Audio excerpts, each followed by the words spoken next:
Hello, and thank you so much for serving on this Sunday, November 17th, 2024. I'm going to be giving you a quick general knowledge thing. I'll be doing the same thing for an entire month, just to kind of go over some basics so that you know where to look for it if it's your first time serving or if some of this might be new since we introduced our new curriculum. The first thing is that the class schedule is posted in every classroom. There are dates written next to it, so there is a Memory Verse Sunday class schedule as well as the regular schedule. Since it is November 17th, you will be following this schedule. So kids will be arriving before 10 o'clock. You can just be visiting with them during that time, unless if you are teaching kindergarten and first grade small group, they will have a coloring sheet that I will lay on one table, and those need to be passed out to everyone so that they can color and chat, so that it keeps their hands busy.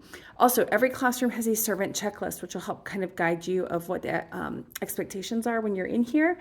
And one other new thing is that I do ask that you clean up your materials when you are done with your lesson. If it's paper that is specifically for that week, like a worksheet or lesson plan, just throw those in the garbage. But if it is a material, like for instance, our kindergarten and first grade and second and third grade groups are going to be using watercolors this week, put those back in the cabinets. They're in the alcove of the second and third grade classroom. If you're unsure of where they go, if you don't see a labeled box for them, just leave them on the floor outside of the cabinet and I can put them away later in the week. And one last thing, part of cleaning up means wiping off your dry erase board. As you can see, this one did get wiped off. Your cleaner is somewhere in your classroom. So for kindergarten, first grade, it is on the bookcase near the front door. If you are in second and third grade or fourth and fifth grade, there's a bottle of spray that is in the second and third grade classroom near the dry erase board, and you guys can just share that.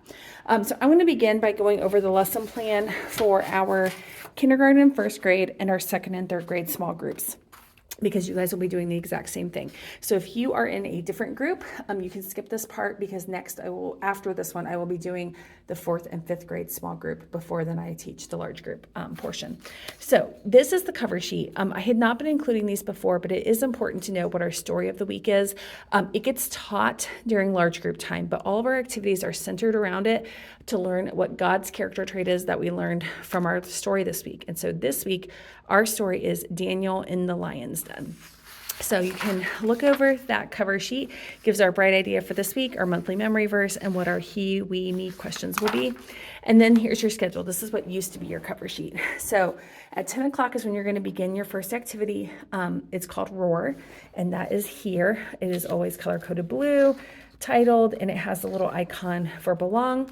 Then you're going to go to large group. That will begin at 10:15. It will wrap up and have you back to your classroom at 10:50. And so at 10:50, you're going to do your believe activity, which will be color-coded that pink color for believe, go, and stop first. And for that, you will just need your Bibles. It's scripted here, so they'll be digging into their memory verse on there to practice that together. And then we always say the discipleship discussion for last. But I just want to remind you that this is one of those things where you should look at it before you come in on Sunday, so that if you have extra time and you want to work that discipleship discussion in earlier during an activity, that is great too. This discipleship discussion is a wonderful thing to discuss together, and it is on the schedule at the end, but sometimes the sermon could run short, and you might not have as much time at the end, so you can always try and work it in earlier. But then after Believe, you're going to jump into the Become activity, starting at 11, and that is purple. So that is here. God is in the mess. So each kid is going to need a paper. We have watercolors, we have paintbrushes, cups, water, crayons. I did not pre-fill the cups with water. They are here. So you've got paper, watercolors, paintbrushes, and cups. They will have to share the watercolors for sure. Everything else, they should most likely be able to have their own, but they'll have to share the watercolors with, 2 or 3, maybe even 4 kids will share a watercolor and work together on this. Crayons are in the material boxes at the table already in both of the kindergarten and first grade and second and third grade classrooms. So you have that in there.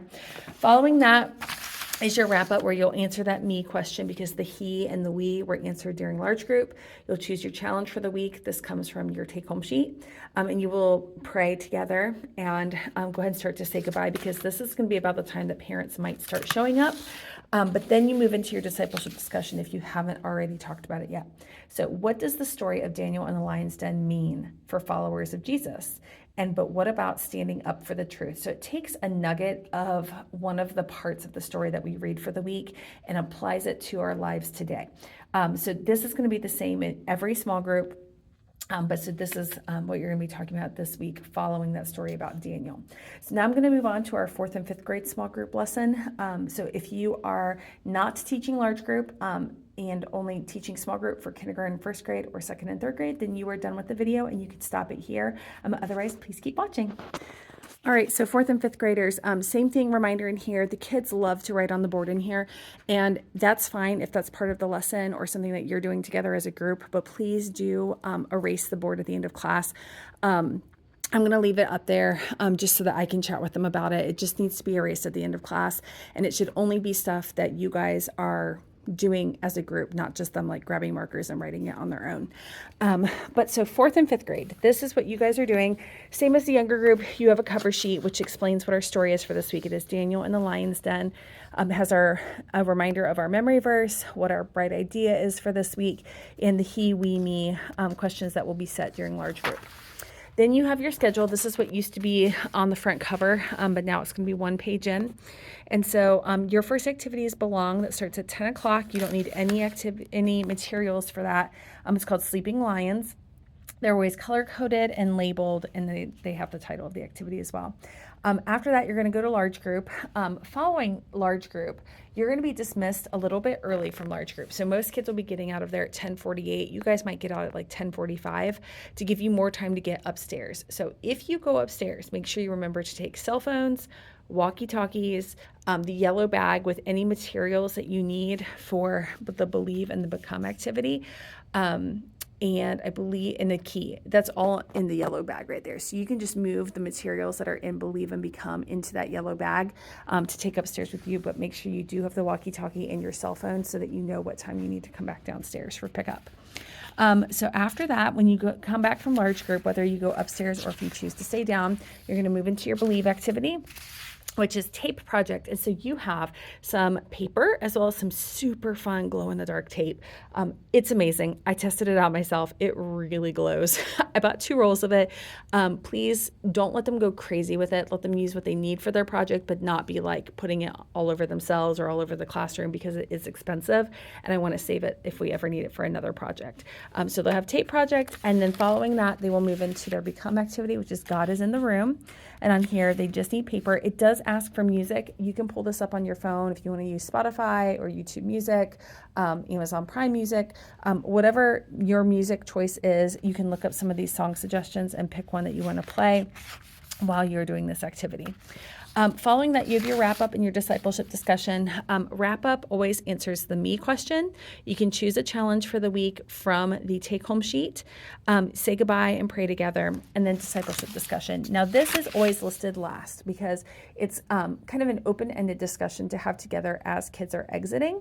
However, you can incorporate this earlier. Like when you're working on activities, like if they're working on their tape and they're just kind of chatting, you can guide the conversation towards this. So how do I know this is true as far as Daniel and the Lion's Den story? But what about standing up for the truth? So it always takes an important nugget of the story that we read for this week about, like this week it's Daniel and the Lion's Den, and applies it to our lives today. How can we take lessons from that story, and how can we be good disciples for Jesus using that same concept? But that is it for 4th and 5th grade small group. So now I'm going to go through the large group lesson. So if you want to hear what's happening in large group or if you're teaching in large group, please follow along. Otherwise, we'll see you on Sunday. All right, and finally we have our large group part, which I'm going to walk you through it. There are 3 copies of this lesson plan. This one is labeled for the tech helper. I do recommend that when you choose a tech helper that you pick someone that is in the kindergarten and 1st grade small group, so then that way they're already in the large group classroom and they can get that video ready to start at 10:13 because it's a 2-minute countdown to make sure that we are starting right at 10:15 to help keep everyone finishing on time for large group and getting back to their small group. So you have a cover sheet here, which is an overview of all the important pieces for the week. And then you have your schedule. So 10:15. Now, the way that we've been doing this is that the large group teachers usually has one person teach that Bible teaching part, which is the meatiest, longest part. It's 10 minutes long. And then the other person teaches the other 4 parts, 1, 2, 4, and 5, because those are shorter. Those include some media, and also it's good places to cut to save time if needed, if Bible teaching goes long. So I'm going to walk you through those 5 parts now so you can see them. So the first part is going to last 8 minutes, and that includes the time for the intro video.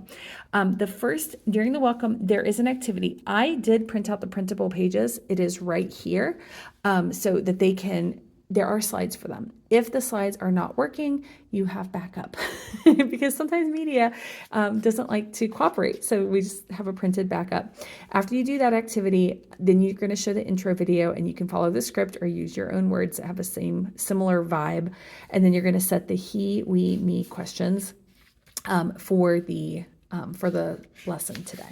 Then you're going to move into the Find It in the Bible.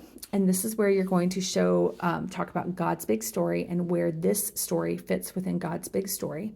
And you have a scripted part here that you can follow, and you're going to guide the kids to Daniel 6 in the Bible, because that's where today's story is located. I have it marked where there are slides. I don't have a slide number yet because our laptop is turned off. But on Sunday, I'll write in the slide number so that you'll know where they're at. And this is when we switch over into the Bible teaching. So the second teacher will start at this point. The teachers are going to need to pass out to everyone little booklets. They're by the front door. I'll actually walk you over there so you can see them. They are by the front door so that the other teachers that are not teaching can grab them. They have just 4 little sheets of paper, 4 images that match the story. And so as you're telling the story, kids are going to be picking the image that matches the part that you're telling to show that they're kind of listening and making connections of who is who in the story and what is happening in there. So you're going to be kind of focusing on those words and talk to them about sound effects. They can show the page, make a sound effect. And so you're going to tell the story of Daniel. And it's going to continue all the way to here. And then at the end, you're going to point to Jesus. How does the story of Daniel in the lion's den point us to Jesus's eventual coming? Following that, so at this point, we should be at 10:35, I believe. Let me see. Yes, we should be at 10:35 at this point. And that's when we're going to move into the review. Now, if it is later than 10:35, this is a place that you can save some time. You have a slide video as well as some questions here. You could choose to do one or the other. That will save you probably 3 or 4 minutes either direction. If you want to do both, they're both great. The video is always very engaging, so the kids love it. It's also really good to get them interacting with the questions. So you just pick or choose. If you want to show the video, if you want to do the questions, if you can do both, if you have the time, that's amazing. That's perfect. But if you're running over on time, just choose one of these. And then in the last section, this is the wrap up. This is the last couple of minutes. You're going to answer the he and the we. These are the parts that I would not cut. Do not cut the he and the we. These are important that we address every week. The bright idea is important to go over, as well as saying the monthly memory verse together. Now, this is where it's going to be a little bit different. You're going to pray together first. Following praying together as a group is when you're going to do monthly memory verse, because you're going to say it together, and then you're going to immediately dismiss the 4th and 5th graders so that they can have a couple of extra minutes to head upstairs to their upstairs classroom. Then as they are leaving, you can play the verse video for the remaining kids to sing along or dance along to our monthly memory verse video, and then they will be dismissed after that video. So that is it for this week. Thank you guys so much for serving. I'm excited to see you guys on Sunday. If you have any questions, please do not hesitate to reach out. You probably have my phone number, but if you don't, you can find it in Planning Center under People. Feel free to call me or text me or ask me in person anytime. I'm happy to answer any questions or hear any suggestions. I'm just excited to have you here this Sunday, and we will see you soon. Thank you so much.